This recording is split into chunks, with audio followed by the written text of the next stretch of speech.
President Trump proving overnight what the polling shows that his leadership of the Republican Party remains unchallenged as primary voters in Louisiana rejected incumbent Senator Bill Cassidy's run for another term.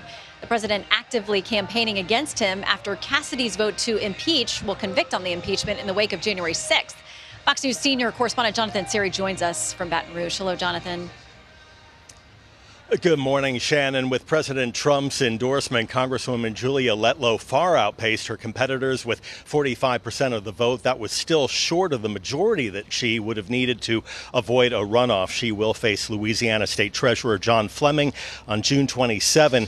But the defeat of two-term Senator Bill Cassidy sends a clear message.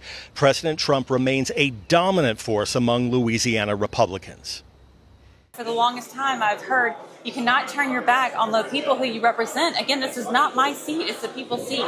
And unfortunately, I believe he forgot that when he took that vote that he should not have. And Louisiana did not forget.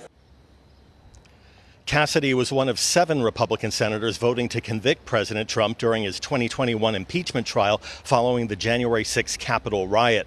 On social media, President Trump reacted to Senator Cassidy's defeat, writing, "His disloyalty to the man who got him elected is now a part of legend, and it's nice to see that his political career is over."